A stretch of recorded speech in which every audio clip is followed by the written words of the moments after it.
Welcome to Popcorn Planet. I am Andy Signore, and I'm so excited because next week is the trial so many of us have been waiting for. Johnny Depp is finally, hopefully, going to get his justice, we hope, against Amber Heard in the court of law over in Virginia. And I'm so happy because I've had some legal questions. And finally, we have a lawyer here to help us address this. Not only a lawyer, somebody who's been following this case well. I want to open up her Twitter. You can see Andrea's Twitter here. Go follow her at Burkhart Law on Twitter. Is that the best place to send people? It is. Good. All right, there it is. You guys can follow her over there. So happy to have you here. Welcome back to the show.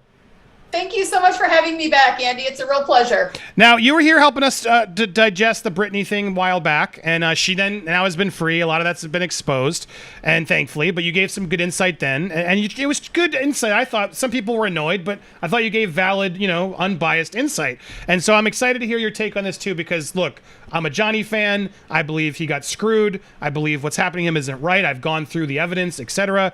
And I know a lot of us are nervous because he lost his appeal, right? He didn't get a chance to appeal. He lost the case in the UK. However, as many of us watched that case, I want to start there with you and get your opinion on it. As I watched that case, I was in disbelief because the judge pretty much just ignored a lot of his evidence, his witnesses, police officer testimony, just a lot of stuff that should have canceled out what we were talking about. Just was completely just ignored in the face of, well, I believe her because I believe whatever, I believe her, even though she really provided zero evidence herself. What was your reaction to that case, first and foremost, before we get into what's happening next week? What was your reaction to that case as you saw the verdict come in? Sure. Well, the verdict was a travesty, and it's one of those situations where it really doesn't require a legal education to be able to read through that opinion and identify the problems with it. It's clearly an outcome-driven opinion for the reasons that you have described.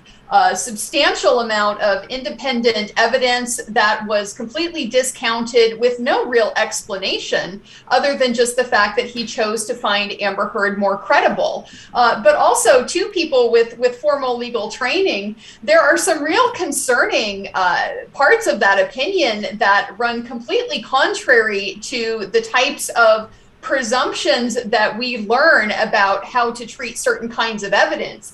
And the example that is most prominent for that is his complete rejection of the recorded audio conversations between Johnny Depp and Amber Heard, where she was admitting to being violently abusive and to, basically her complaint about Johnny was the fact that he wouldn't stick around and physically fight with her.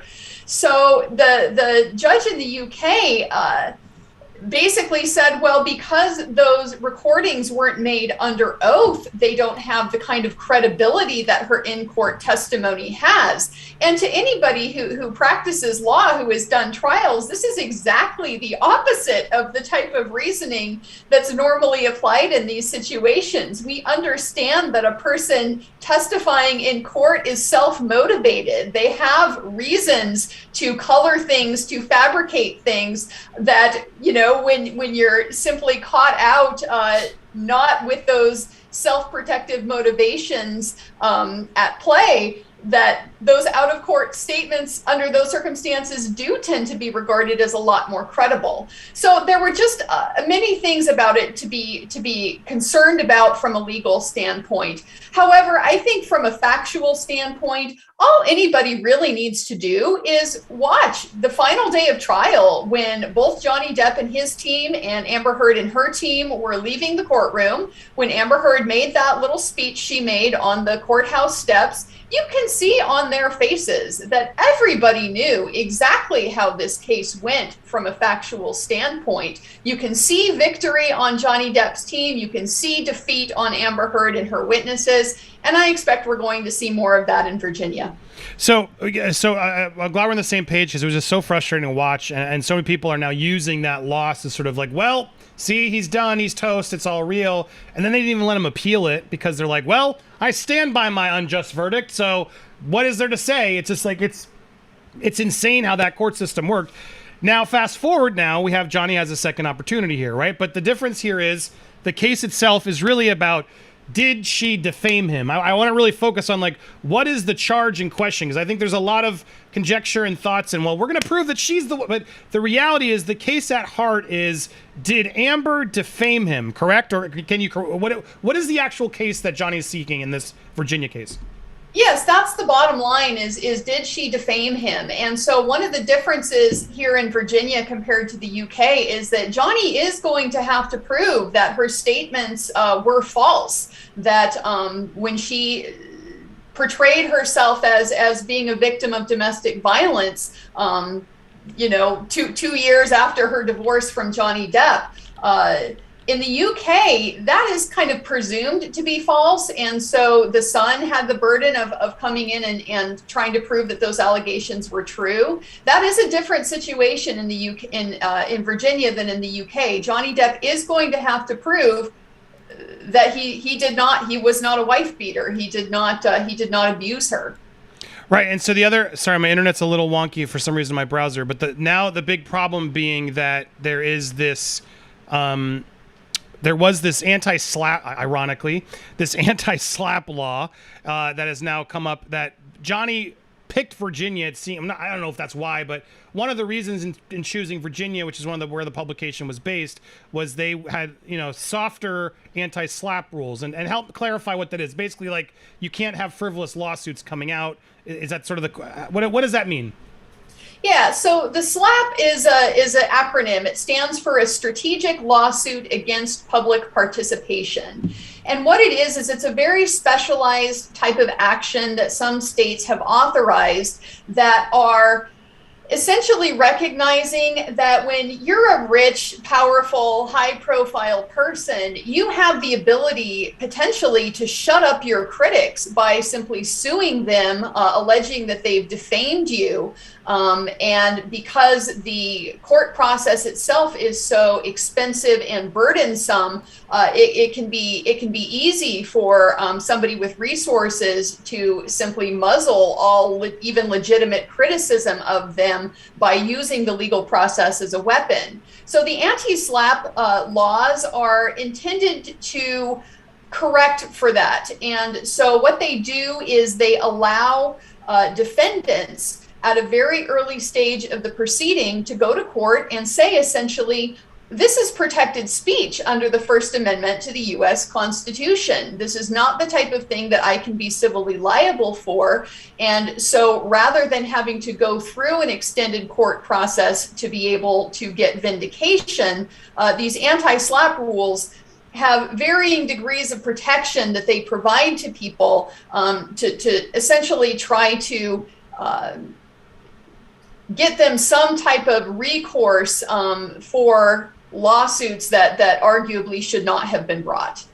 So he picked Virginia because it had sort of looser guidelines there, and now what ended up happening, just for people to have the full update, we've talked about this before, but they sort of ruled in her favor in that she can say that yes, this falls under the anti-SLAP, but still the judge was like, but that doesn't mean we aren't still going to have this trial. A lot of people, obviously the media, definitely trying to lean and say, well, that's it. Depp's a huge loss. Depp's going to lose. How do you feel like this new adjustment is going to face Johnny in his trial? Well, it's largely, it doesn't really matter at this point. The Virginia anti-SLAP law, the way that it works there, it is one of the more lenient statutes, especially compared to a state like California, where the entire point is to get the case thrown out early. Virginia doesn't have that. What Virginia does for their anti-SLAP law is it says basically, if you go through the case and you win, on the grounds that, you know, this was First Amendment protected speech, then you will be allowed to recover all of your attorney fees and costs that you incurred in going forward to get your vindication. That's not normally the case in U.S. courts. The presumption here is that every party has to pay for their own attorney. So the anti-SLAP rule in Virginia is what we would call a fee shifting statute. It means the plaintiff is going to have to pay for the defendant's lawyer and costs if they lose at trial, and if the jury finds that speech was constitutionally protected. The reason why it's really not an issue in this case is because defamation is an exception to the First Amendment.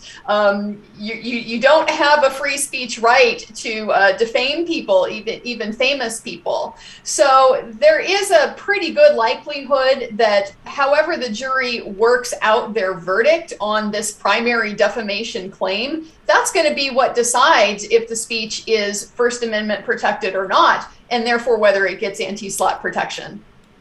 Well, good. I'm glad to hear that. It's a positive spin that that's not bothering you. It's bothering some, but for you, you think it doesn't really matter. He's still going to get a chance to put the case out. I mean, is this going to be a case where we actually do finally get to try to definitively ask the question of, was she abused? Do you think that is what this is going to actually become? Because I know a lot of people are wanting that, but some are worried, but it's not really about that. It's about the defamation. But you do feel confident in what you're seeing and what's going on so far that this will become that debate. We'll finally settle it here.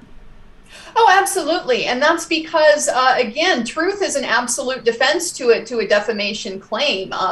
The statement has to be both false and defamatory for it to be actionable. And so just the fact that it may make somebody look bad isn't going to be enough. If it was a true statement, that's not going to qualify.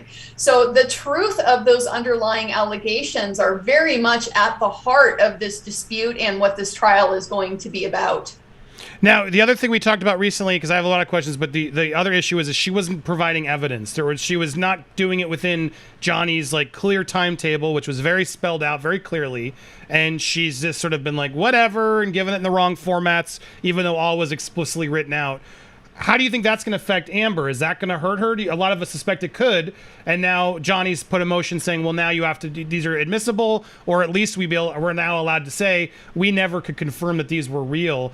Do you suspect that's going to be a big problem for Amber in the court proceedings? Yeah, I expect this is going to be a strategy that backfires. It's important to recognize that the schedule was not Johnny's schedule. This was the court's schedule. Right. This was a court order that was imposed, directing how this process of discovery concerning her cell phones and the basically the metadata for the images that she has sought to use in this trial as evidence of the supposed abuse by Johnny Depp. This is a really important piece of evidence. We saw it start to get fleshed out a little bit in the UK, but for a variety of reasons, which hindsight, of course, can maybe shed some light on, Judge Nicol made the decision that he wasn't going to consider metadata problems and that there wouldn't be any expert testimony in the case in the UK. That may have been a concession that Johnny Depp made that perhaps he regrets in hindsight, but they are absolutely not making that mistake a second time in Virginia. And so the basic problem is that a significant amount of her evidence that she has submitted consists of digital photographs, digital text messages, things like that.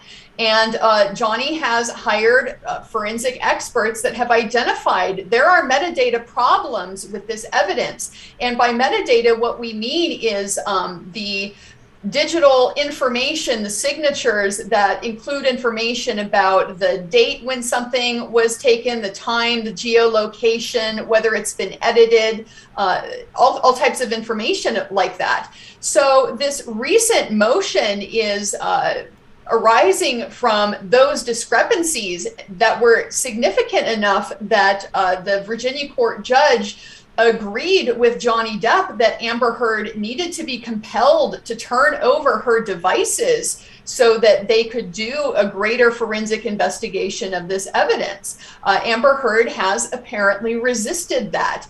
And so as a result, we don't know at this point how that is going to play out at trial. He's asked for her evidence to be excluded. He's asked for possibly an instruction to the jury to infer that her evidence is altered or fabricated. He's certainly asked for monetary sanctions for hiring an expert who now isn't going to be able to do his job.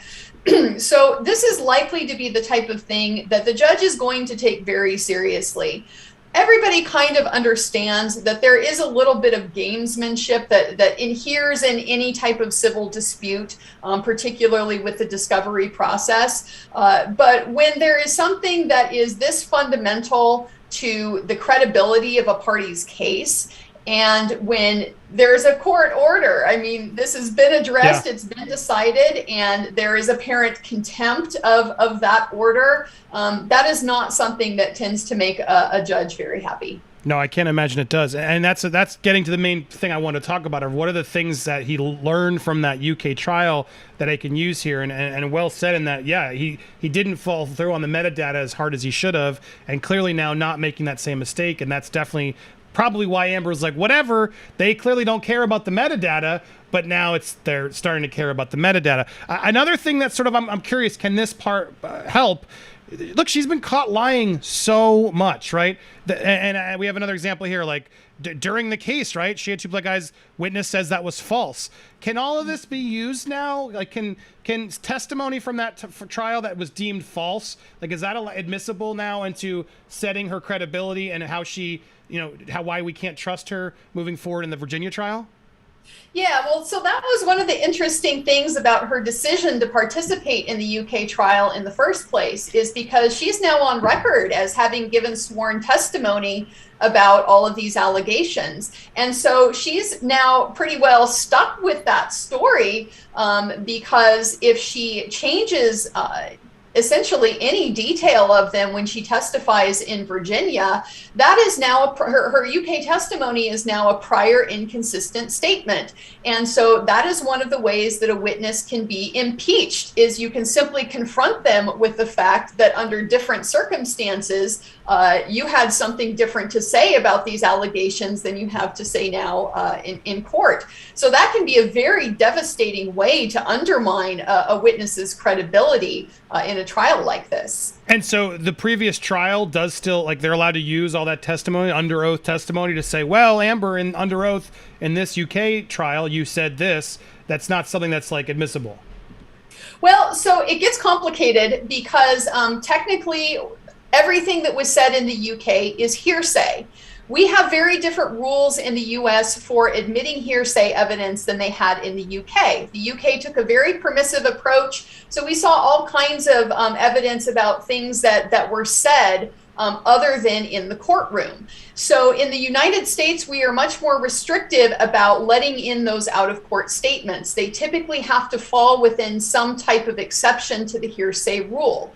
A prior inconsistent statement of a witness is very much an exception to the hearsay rule. So basically what that means is that they can't use this prior testimony more than likely as a substitute for bringing in any of those witnesses to basically repeat what they said in the UK. But those witnesses can and are expected to come in and testify in Virginia as well. And so then if their testimony differs from their testimony in the UK, then that UK testimony will be admissible to impeach them. Interesting. And that's when they can pull it back. Well, you said, interesting, your testimony here, you said this, but you said that. That's when we may hear some of that come in.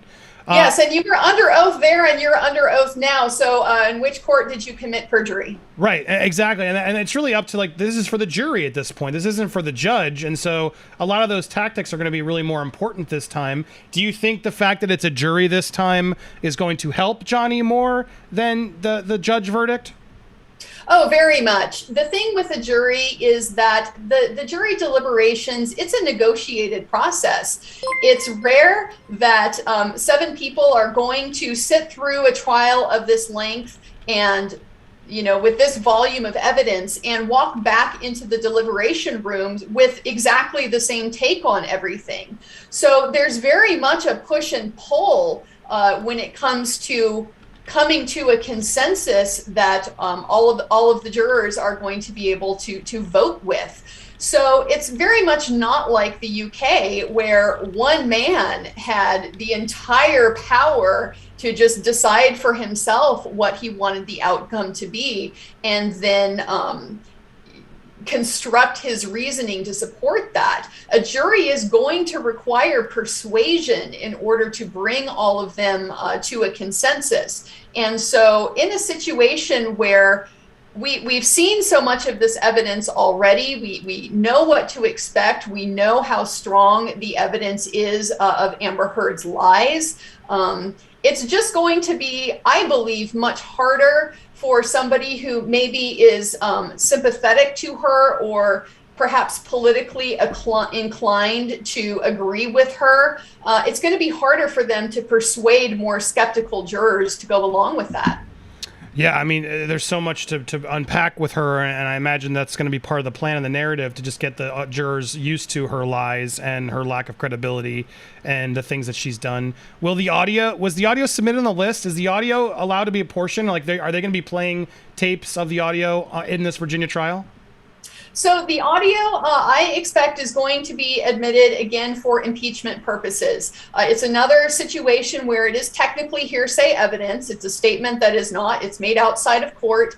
And so it may not be admissible like right front and center in the parties' cases, but essentially as soon as Amber Heard, testifies that she never beat Johnny Depp and never threw anything at him and essentially denies those basic allegations, then they will be able to admit those audio recordings showing her admitting to doing those very things, again, as prior inconsistent statements. I mean, that's going to be an interesting moment. So her testimony, they'll do her testimony first to get those things stated, I guess, or did they already do? That's the other question I guess I had. Have they been doing what's it called when they do the pre on tape?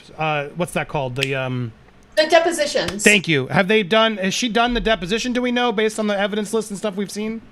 Yes, it does appear that she did her deposition. So the depositions as well. Our process is very different from the UK, where they started from this witness statement, and then the trial process itself was a process of essentially challenging portions of these witness statements and confronting witnesses with contents of other people's witness statements. In the UK, everything is going to come in initially at trial. There isn't going to be testimony that we are all kind of starting from. So Johnny Depp is the plaintiff. He's going to go first. He gets to put forward his entire case. And then once he's concluded with his case, Amber will get a chance to put on all of her evidence. Once she is concluded, Johnny gets to put on a rebuttal case to basically address anything that he was not able to deal with while she was putting on hers. And she will have the same opportunity, and it just basically goes back and forth until everybody said, all right, we've addressed everything we can, and it's ready to hand it to the jury. So you can have multiple rebuttals at that point until both parties say, we're good at that point, and then it goes. Or until the judge says you're done. Right.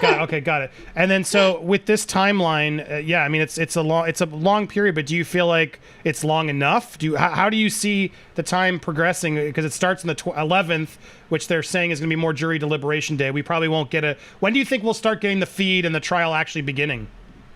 I would hope that they can get a jury selected within a day or two, but it is going to be a challenge. Just obviously, this is a very high-profile case. That's one factor they have to consider. But also, it's a big hardship for most people to have to sit for a trial of this kind of length.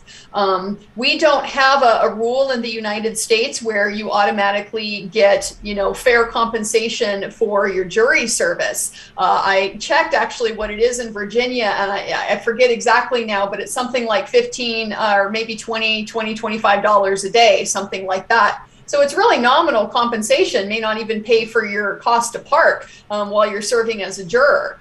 That imposes a really big hardship on people who, aren't getting compensated by their employers for the time that they're sitting on the jury.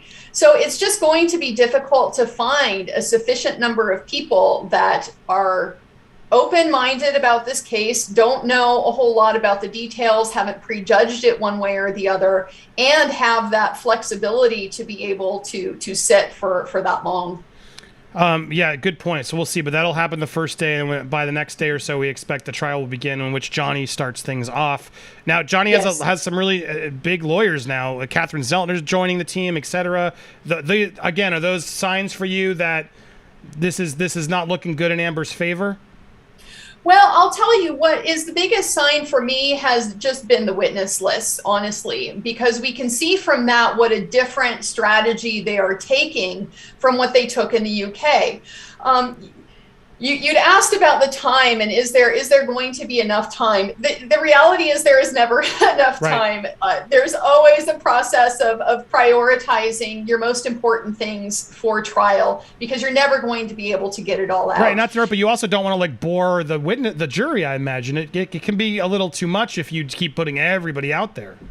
Sure, and it just kind of gets running on and it gets to be a little cumulative and that's not good. The other side of it too is that there's often strategies that we may see in this case that can be a little bit obstructive when it comes to objecting. A really famous, high-profile example of this that I pointed out on my Twitter account some time ago is Irving Kinerick, who was Charles Manson's attorney in his trial, and he was very notorious for having a strategy of simply objecting so often and so frequently and so outrageously that it essentially caused massive delays and made it very difficult for the prosecution to be able to get out their case. This is a potential strategy that there may be just to make it that much harder to get Johnny's evidence out. We have seen from the depositions, from the witness objections and the deposition objections that have been filed in the lead up to this trial that Amber Heard's attorney is objecting to essentially everything. Some of them appear to be valid, some of them do not. So whether this is going to impair Johnny's ability to really put on the best case, the fullest case that he wants to, is going to remain to be seen. But that can almost have the opposite effect, I imagine, too, because the jury can see through that to be like, dude, let him talk. Like, where he's letting you talk. At a certain point, I think that can actually be counterintuitive. But I would not put it past her and her team to play that way. It clearly seems. But speaking of the witness list, like, what about the Elon Musk, the James Franco, these big celebrity names? Like, do you expect they're actually going to show up? Like, can Elon Musk be fined or arrested if he doesn't show up? Like, he's the type of guy that I would imagine he's like, find me. Like, what's the reality of seeing someone like Elon Musk remotely in this trial? Yeah, well, so the reality of Elon Musk and James Franco is that the only way that they will testify in this trial is if they voluntarily choose to do so. Virginia does not have a mechanism to compel a witness from out of state to appear in their courtroom for a civil trial. What they do have is a process to compel discovery to take place out of state. So depositions can be compelled, and then under some circumstances, like we're seeing in this trial, those can occasionally be used in place of live testimony. We don't actually know if Elon Musk has actually been deposed or not. We know that Johnny Depp has issued several notices for his deposition, but we've never seen a proof of service.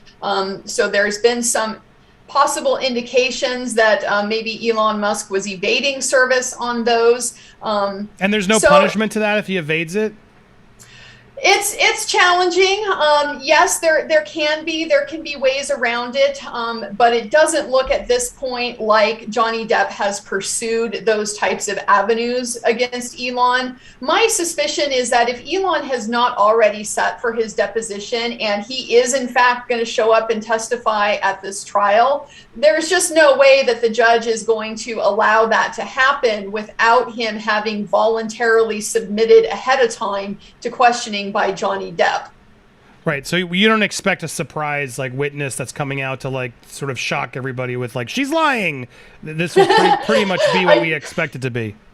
Yeah, I don't expect that. We don't do trial by ambush in the United States. Civil cases have a very extensive, very lengthy discovery process that goes on.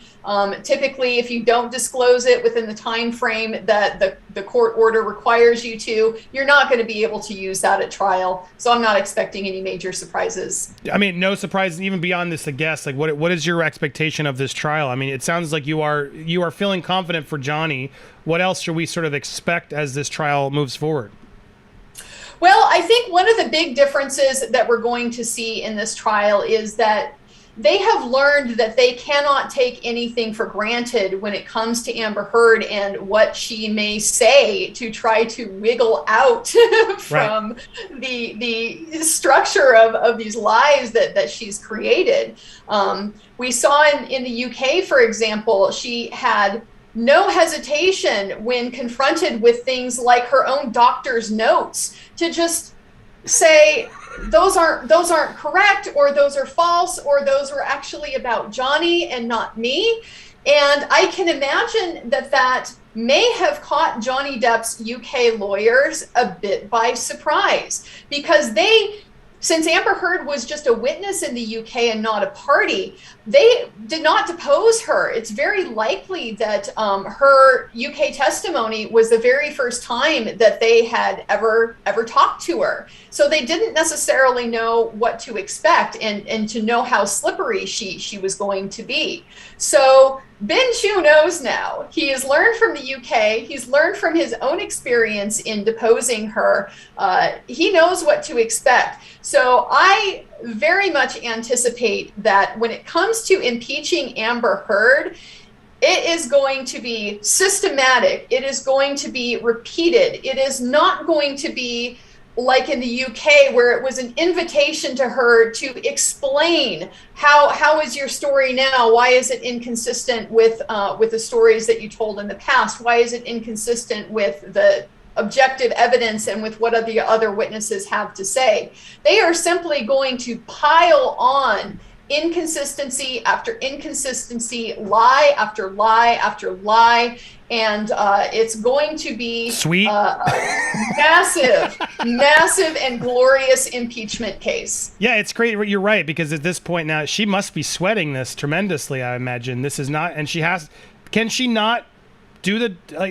Can she not put herself on the stand? Can she choose to not put at this point? Wouldn't that almost benefit her? At this point, as far as we know, yeah, she can choose not to. So this is just a civil case. It's not a criminal case where you're going to be required to be there.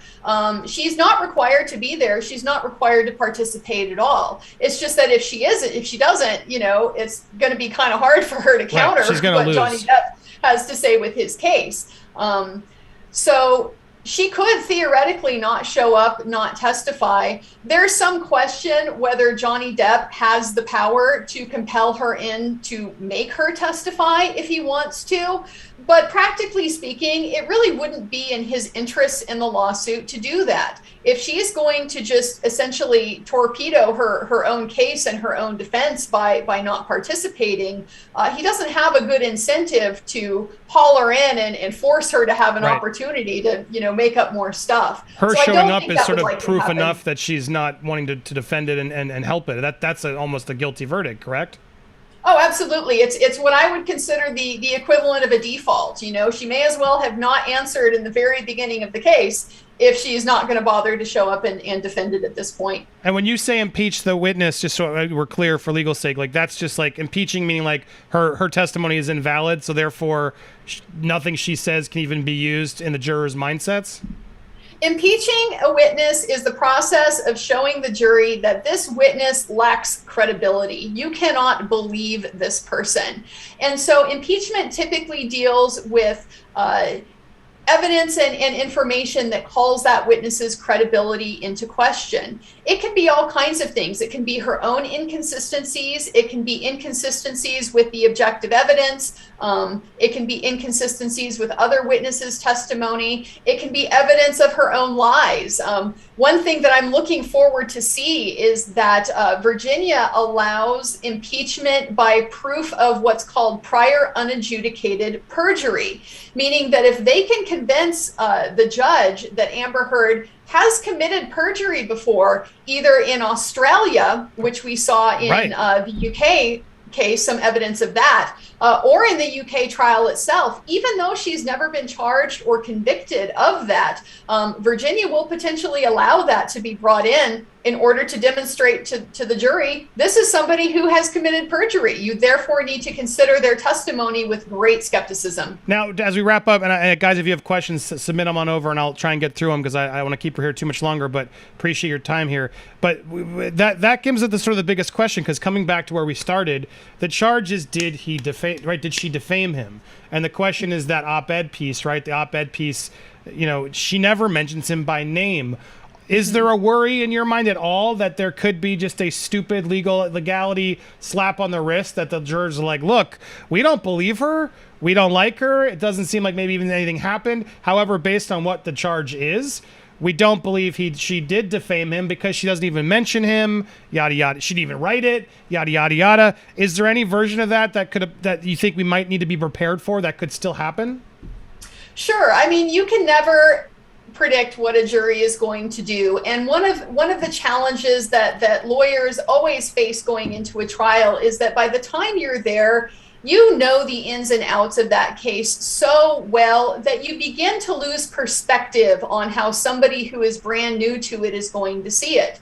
I will say that in my experience, I don't find that juries are real eager to jump on technical excuses or technical justifications for what they might consider to be bad behavior. It's definitely not out of the realm of possibility that they would seize on something like, you know, it doesn't specifically mention Johnny Depp, maybe the inference that it was Johnny Depp isn't strong enough, but we can absolutely anticipate that Ben Chu is going to have his own arguments on that as well. They've certainly got the drafting emails that were exchanged between Amber Heard and her attorneys and the ACLU in the process of drafting this op-ed that demonstrate very clearly she had to be restrained from making it even more explicit about Johnny Depp. And that settling on this 2 years ago, I became a public figure representing domestic violence, was about as tame as they could make her allegations. So all of these things are going to come into play. Again, you can never gamble on what a jury is going to do with a case. But in this situation, just knowing what we know about the evidence that is going to come out, I would absolutely not hesitate to bet that Johnny Depp is going to get a verdict. Yeah, and let's not forget also, like, I think the lawyer was even quoted at one point saying, yeah, well, of course we all know it's about Johnny. Like, there are numerous instances that have already sort of painted themselves to make it clear it's clearly always about Johnny, in which case then it really does come down to, well, then did he abuse? Like, is that truthful? So I know so many of us are just hoping we finally get to see that come out of a jury finally gets to decide whether, yes, is there evidence here that proves that Johnny Depp abused Amber Heard or not. You feel like we are going to finally get that shot. And knowing the case like you do, knowing like we do, it's going to be very hard for her to prove that, it seems, correct? Oh, absolutely. This is put up or shut up time for Amber Heard. And we've just seen so many outrageous claims that are completely unsubstantiated by any type of photographic evidence, any type of medical evidence, at time periods where you would expect that type of evidence to easily be available. So it really is just going to strain credulity to believe some of the allegations that she has put out there in light of what the evidence, how little evidence there is to substantiate anything that she has to say. Well, we all can hope, we all can pray that this goes the way we hope it will. I think we're all just sort of still nervous given how we watched the UK trial go through, and just trials in general. I mean, Justy is already out on bail after getting that sentence. It can be very frustrating here in these court cases sometimes to see what actually happens. But again, a good point out of it's a civil case. It's a little bit easier for Johnny in that way than it would be a criminal case. And so do you think if he does in fact win this, which we're all hoping he will, do you think that will finally be the justice that he and the fans need to say, well, look, a jury of his peers actually went through it all and proved that she didn't abuse him? Do you think that will finally give him what he needs to get back into the world the way we need him to? Well, I very much hope so. I think that this has largely been a process about vindication for Johnny Depp. He's obviously a very wealthy man. It's not like he needs Amber Heard's money. I don't think this is a situation where he's just trying to get a judgment for its own sake. This is really about having those 7 independent people look at the evidence and agree with him. Yeah. You didn't abuse her. She abused you. She fabricated these allegations. And so I hope in the end that if he does get that verdict, that is satisfying to him and it gives him what he needs. A lot of times it isn't satisfying for reasons like you pointed out. Say he gets his $50 million judgment. That doesn't mean he's going to collect a $50 million judgment from Amber Heard. We also can expect that just because a jury returns a verdict in his favor, it doesn't necessarily mean that everybody out in the public who learns about this case is going to agree with it. Unfortunately, we live in a reality today where facts don't necessarily have a strong correlation with people's opinions. And so I certainly hope it will move the needle for Johnny Depp in terms of just the heaps of abuse that have been piled on him by the media, particularly the Hollywood media. But again, it will just remain to be seen. Yeah, we definitely are waiting for this. Someone asked, I saw in the chat, and if I see any other comments, I'll try and get them to. But could he file a criminal case at this point? If he won this, is it too late? Could he, based on what we heard on the tape, etc., is there any other sort of criminal charge he could decide to just spite her with? Yeah, so there's jurisdictional questions that come into play there. I can say that for California, pretty much everything that we know of so far that she's been alleged to do is beyond the statute of limitations. So it's very likely that there could not be any type of criminal case at this point. But for other jurisdictions, Australia, of course, Japan, Toronto, other possible locations where there may have been abuse. It would just depend on what the laws are in those jurisdictions. Got it. And then someone's making a point. She can still appeal and play victim even if she loses this case, correct? Oh, we must assume that she will appeal and play victim. Yes, I think that's but again, how does that work in Virginia? Is that likely she'll be able to pursue that, or could that just be thrown out depending on how easy the case goes? Yeah, so in Virginia, she does have a right to appeal. It is not something that she has to ask permission from the court to be able to go forward with, like we saw for Johnny in the UK. She will be allowed to go forward with an appeal, regardless of what the trial court thinks about it.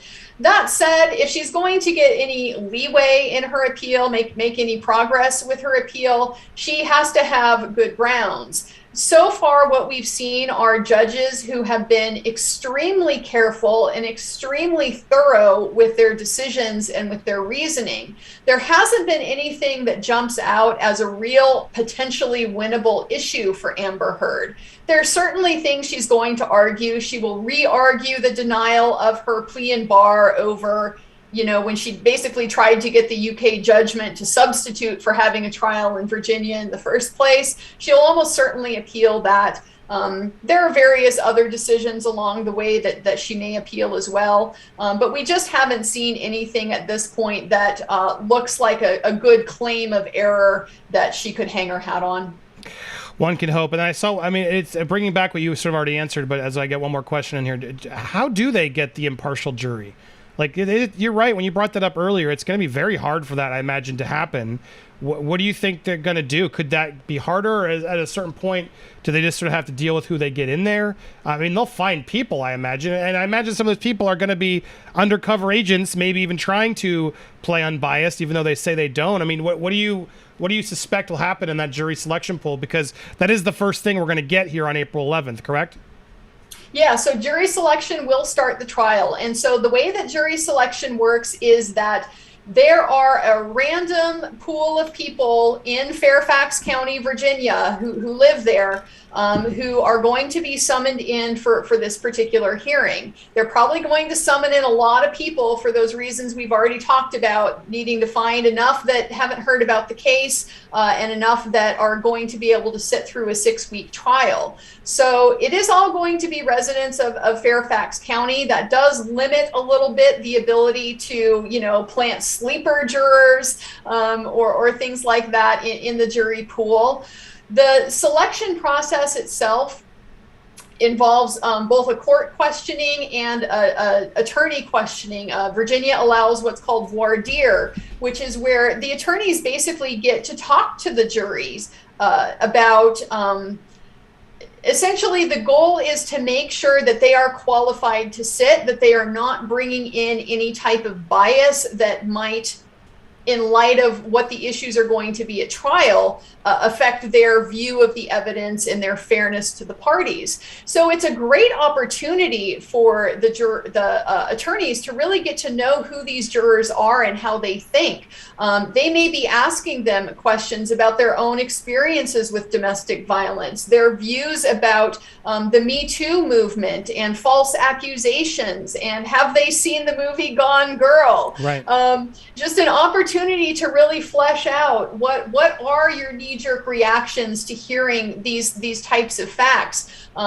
Based on that, any juror who cannot be fair is not qualified to sit for the case. So those jurors can be challenged for cause, and there's really no limit on the number of jurors that can be challenged for cause. Once all of the jurors have been qualified, then the actual selection involves the use of what's called peremptory strikes. And so each side gets a certain number of strikes that they get to exercise against jurors that they don't have to have a reason for. It can just be, I didn't care for this person's answer on this question. I didn't feel like we had a good connection. I just don't really believe any them. reason like that. Whatever it is. So that basically means that Amber Heard gets to strike the I believe it's 3 jurors that she thinks are most in Johnny Depp's favor. Johnny gets to strike the 3 that he thinks are most in Amber Heard's favor. And you're left with the 7 who are probably somewhere in the middle that will make the decision. So it's a jury of 7 is what we have here, not 12. Yes. And then do they keep extras on hand in case someone has to leave or something? Yeah, I would expect there will be alternates. Not uncommon for a trial of this length to have 2 or maybe even 3 alternates. That's even worse. So you're on the trial, but you're not really on the trial. I can't even imagine. That would suck.